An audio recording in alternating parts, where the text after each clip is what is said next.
Hello guys, welcome back to the video. Today we are gonna talk about 5 key to the consistency. Okay, before we go into the video, we are gonna talk about what consistency is. So consistency is something you become consistent in the game. That means if you have 30 kill, still you lost the game, that means you are not consistent. If you won a game and your KD ratio is 15-10, then you are not consistent. I mean you have 15 death and 10 kills, that mean you are not consistent. So what is consistency? Consistency is something you get your KD and the game at the same time. It's like you got 10 kill but you have 9 death, you are consistent. At the same time you have to win the game. That is what called consistency. So now we know what consistency is. Now we can go to the keys what make it consistent. So the first one is aim. Aim is really important in this game, but it's only 10%. That's what we know. But what is the 10%? Is that really important? Yes, it is. Aim is important. You are in a 1v1 situation. Your only choice is to kill that one guy and win the round. If you can't win that round, that's only your fault because it's an 1v1. You're supposed to get one kill at least one round, right? So when it comes to aim, there are certain factors you must cover. Movement, crosshair placement, your sensitivity, your warm-up routine. The warm-up routine is something you must find your own. You can't rely on another one's warm-up routine. It won't work for you since you have to clear your mistakes. You have to find what mistakes you are making. Warm-up is to make your mouse ease, and more than that, eliminate whatever negative impact you have in your game. Means the wrong things you are doing in the games, the error you are making. You must find it and sort it out. How can we do that? We can do a little warm-up for everyone. There are three things you can consider when it comes to warm-up. That is micro adjustment, flick, and tracking. Actually in this game tracking isn't really a big deal since we only have to hold the angle and crush the heads. All you have to do is care about angle holding and micro adjustment. You must work really hard on micro adjustment, then flick. And your tracking is going to work almost automatically. I never worked on tracking, but it works for me. So if you are having hard time on tracking, then you can also include tracking in this routine, okay? And I'll upload a routine soon. Crosshair placement and movement. There are so many guides in YouTube, means crosshair placement and movement. So I think I don't need to make a video about it since there are a lot. When it comes to movement, I am not even good with that. You may find someone like Ethos who just made videos about movements, so you can watch it and understand what movements are. Okay, now it comes to next key. It's settings. Settings is important. The most reliable thing in this game is settings. Settings means it includes sensitivity. You don't have to change your sensitivity very often. You are gonna regret it. So if you think your sensitivity is too slow or too high, I'll help you get a new sense, which is a sensitive finder, which will give you a sense more accurate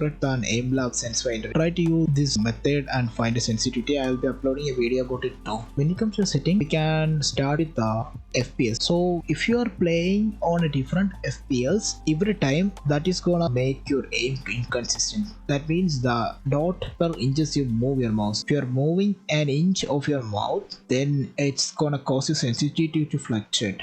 So if you are playing on a 165 Hz, I just lock my sense in 165 since I am using an 165 Hz monitor. If you are using a 60 Hz, I recommend you to lock it on 80 because a little bit more FPS will give you a better input latency. And when you're locking your sensitivity, your latency is really getting low. Means you are faster than random FPS you're using. It's because your card doesn't have to process a lot, doesn't need to be. So your card won't overheat and it won't overload. FPS is low, so you don't feel like every time you're using a different sense. Since when you flick, you will not feel that uncomfortability or that shakiness in your aim. When I say don't change your settings, you don't have to change anything. I'll actually recommend you to use raw input sensitivity and NVIDIA's reflex latency. Now we are going to talk about mindset. Mindset is something you really need in this game. So if you lose a game, then if you feel like you're tilted, try not to play for 15 minutes or something. Always try to try to do it. Don't play when you don't feel like playing, and when you feel like quitting the game, just quit it. Try not to force yourself from playing because you want to grind. That's something really does matter when it comes to mindset. This game is completely a game which mindset is really necessary. If you feel someone is irritating and that guy is annoying you and toxic, you must instantly mute him. Or if your entire team is toxic, just mute everyone and play your game. You're gonna win no matter what if you try.